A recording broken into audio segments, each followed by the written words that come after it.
This is the WWE Smackdown November 1st, 2024 full show results video which takes place at Barclays Center in Brooklyn, New York. The show opens with Nia Jax making her entrance and getting on the mic, and she says right now there's only one thing on her mind, the Women's Crown Jewel Championship. She wants it, and if you haven't noticed, she usually gets what she wants.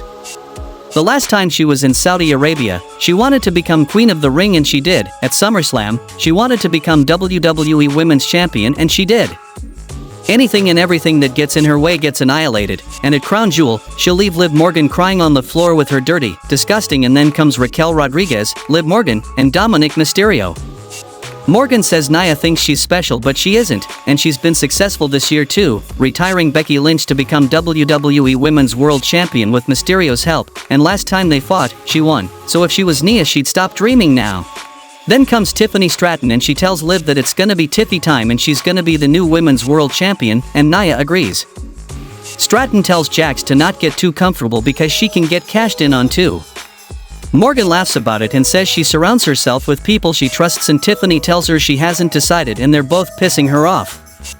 She asks if Dominic comes with the title and says she could use some dirty in her life, and Liv says she seems like she already has enough dirty in her life, and that gets Tiffany to clock her one and send her to the floor. Then we saw a match between Liv Morgan versus Tiffany Stratton, and the result of this match was Liv Morgan defeated Tiffany Stratton by pinfall with a schoolboy pin and a handful of tights. Post-match, Nia Jax tries to get in the ring and Morgan cuts her off with a dropkick before blasting Tiffany with her own briefcase. Nia takes the case from her and wallops Liv and Raquel both before hitting the bonsai drop and sitting on her. We get a phone promo from Kevin Owens and he says he doesn't want to fight Randy Orton. He's looked up to him for a long time and he still does, actually, and he doesn't know why he's making him do this. But he needs him to remember that he really never wanted to hurt him, but now he's going to hurt him just like he got hurt, and it'll be his fault for doing this. The next match happened between Pretty Deadly versus Street Profits, and the result of this match was Street Profits defeated Pretty Deadly by pinfall with the Doomsday Blockbuster on Kit Wilson. Backstage, Naomi and Bayley have a confrontation with Nia Jax and Tiffany Stratton. The next match happened between Bayley and Naomi versus Candice LeRae and Indy Hartwell, and the result of this match was Bayley and Naomi defeated Candice LeRae and Indy Hartwell by pinfall with rear view from Naomi on Candice LeRae. Back from the commercial, Roman Reigns and Big Jim Uso make their entrance, and Uso gets on the mic and tells Reigns that they're not solid one bit and he loves Roman, but he needs him to listen to what he's about to say. He needs him to drop the beef he's got with Uso, and he made up with his brother, and now it's time for Reigns to make up with his cousin. Then comes main event Jey Uso, and he wants to get one thing clear: this match, this fight, he only took it to get back at Solo Sikoa for costing him his championship. This right here, the three of them, ain't all the way fixed yet, and if he's gonna be honest, it's taking everything he's got to stand in this ring side by side, because he hasn't forgotten what Roman did to him. Physical damage, emotional damage, mental damage, he's not gonna let Reigns tell him what to do and how to do it, because he's not his lackey anymore. They're equals now, all three of them, equals, side by side. They can run this thing like they used to do back in the day.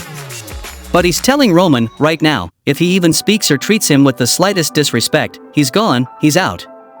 And if he doesn't like what he's saying, he can walk too, or he'll see him tomorrow at Crown Jewel and they'll do the damn thing. What do you say? Reigns is thoughtful for a moment, pursed lips, before reaching for the mic, and Big Jim gives it him and he considers his words for a long beat as OTC chants come up. Roman offers up a yeet and the point is clear. Jim puts his one up, Jay puts his one up, and then Roman puts his one up and the original Bloodline is reunited.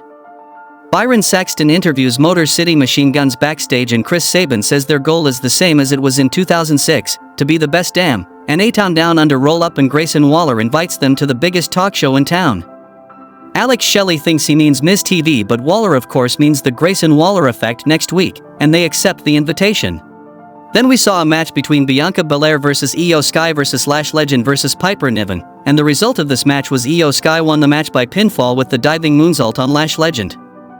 Backstage, Cody Rhodes is getting ready when Randy Orton rolls up to chat, and Rhodes says he's ready and tells Orton to save a little piece of Kevin Owens for him. Randy admits he's not sure there'll be anything left of him, and Cody says he doesn't know what he'll do in that case.